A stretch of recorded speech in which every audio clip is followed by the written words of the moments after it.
Kagemusha, The Return of Kurosawa, funded by American New Wave wunderkinds, would remain one of the director's most impactful and celebrated triumphs. A title which used to be championed by Noel Oakeshott in particular, Kagemusha's premise is the kind of concept reserved or adapted into cinema from one of the great novels, although whilst Kagemusha's plot is based on history and a true historical figure, Takeda Shingen, the narrative surrounding the Shadow Warrior itself, the decoy who impersonates the Lord after his death, appears to be a fictional, audacious idea developed by Kurosawa himself. Released the same year as Richard Rush's The Stuntman and similarly philosophically charged, Kagemusha stands as one of Kurosawa's most profound works, and it composes in me more confusion. Why is the colour era of Kurosawa less revered than his black and white era?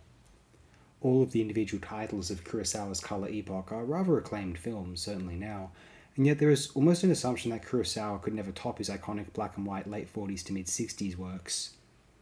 I personally do not understand this. I've always preferred colour film to black and white, and whilst there are certainly some black and white films which ought to have been so, even if there was an option to colorise it at that time in history, say Hitchcock's Psycho or various British New Wave works of the 60s, or well, New Wave worldwide for the very most part seemingly, the Kurosawa's films in colour not only demonstrate the best of what colour film had to offer, but why the inevitable conclusion for more powerful cinema requires eventually a capitulation to the enrapturing effects of vivid colour.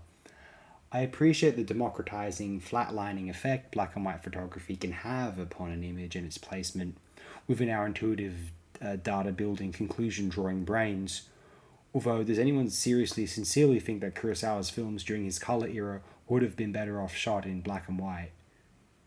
If you would like to learn more about my feelings on how black and white photography can still be useful even in a contemporary setting, or production rather, do search for my videos upon Rolf de Heer's Ten Canoes and for Steven Spielberg's Schindler's List. Both are, of course, historical period pieces, and the decolorization, especially as both films examine the interplay between colours and black and white depictions,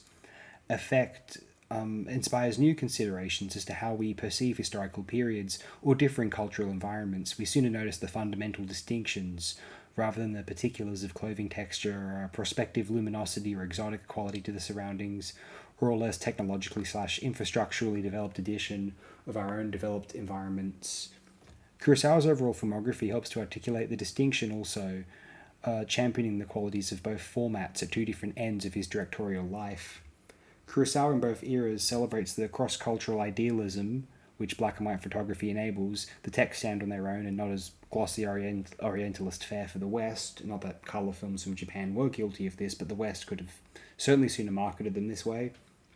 But then in this colour era, definitively announced why black and white had to be moved on from in favour of an emphasis on the qualities of coloured images. One of the most worthy Palme d'Or winners of all time, far superior to the still rather quality film it tied as winner with, Bob Fosse's All That Jazz, a very fine film which isn't worthy to share our cinema with most of Kurosawa's works, frankly, and one of the most immediate and impressive of any of Kurosawa's works.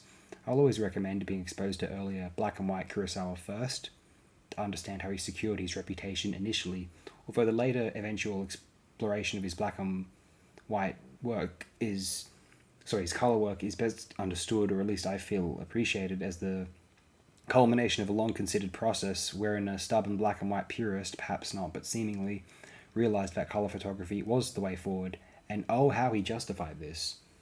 To view later Kurosawa as examples of what to expect from Kurosawa is not quite apt.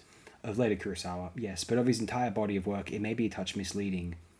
A stark yet stylized animated quality defines black and white Kurosawa, relying on the photographing of actors like Takashi Shimura or Toshiro Mifune. His later work soon opposes players against the richest landscapes the medium has ever executed, less films about individuals and more films about peoples. And if Dodeskadен didn't announce this stridently, Dosu Uzala's emphasis on a bond, Kagemusha's on a wider clan and its collective spirit, Rand's or an individual sort of disintegrating into another in a manner not dissimilar to, well, I mentioned the stuntman, but one also considers not just, well, Bergman's Persona, it's kind of a cheeky reference, but Kurosawa's earlier, was almost more philosophically charged take on they're employing doubles and decoys in the Hidden Fortress as well, quite famously, and that inspired the Amidala plot, decoy effort in Phantom Menace. Anyway, and so, yeah, Kagemusha's on a wider clan and its collective spirit. Rand's on a dynasty or a period in history generally. Dreams as an anthology of individual tales. Rhapsody in August about a family, and Madadayo about a teacher and their pupils. One of Kurosawa's most underrated, beautiful films, and almost certainly his most personal, plausibly. Yeah. If Descadent didn't announce this stridently, those other films absolutely have so.